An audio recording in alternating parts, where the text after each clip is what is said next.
The rain had ended, but the city of Seattle still felt soaked in sorrow. Puddles clung to the cracked sidewalks like stubborn memories. The air smelled of wet concrete and burnt coffee drifting from a corner cafe that had already begun its morning rush. Daniel Hayes walked with his hands buried in the pockets of his worn leather jacket. 37 years old, project manager, widower.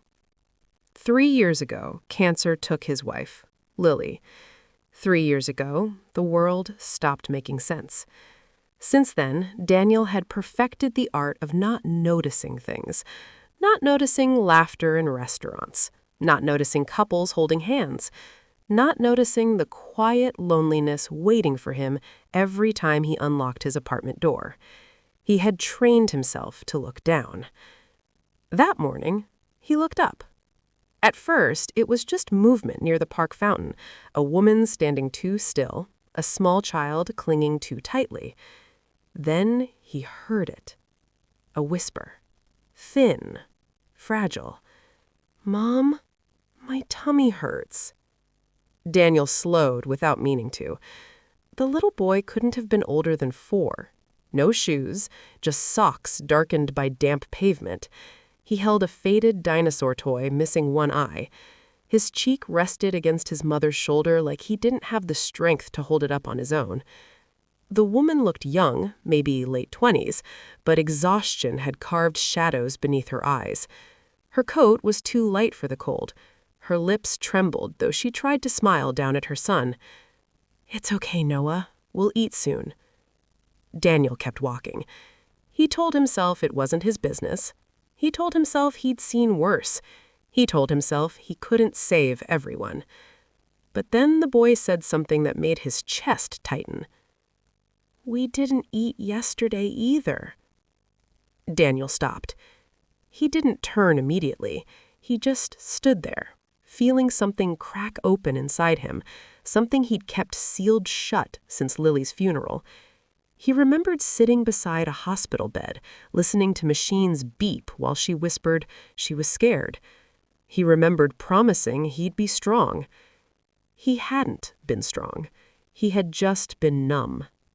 Daniel turned around.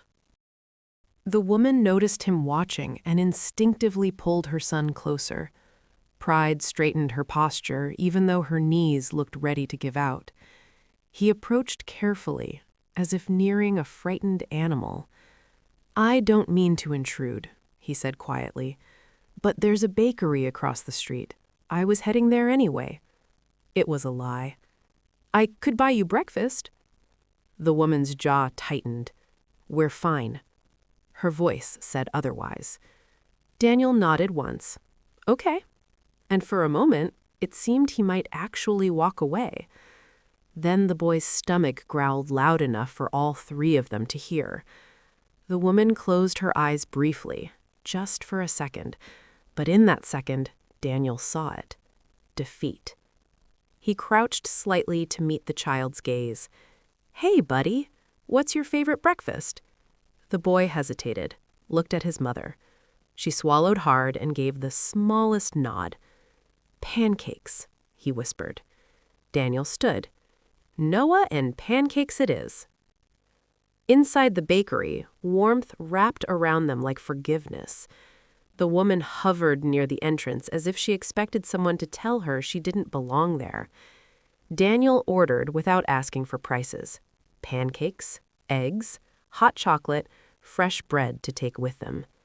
When the food arrived, Noah stared at it like it might disappear. He ate slowly at first, careful, polite. Then hunger took over.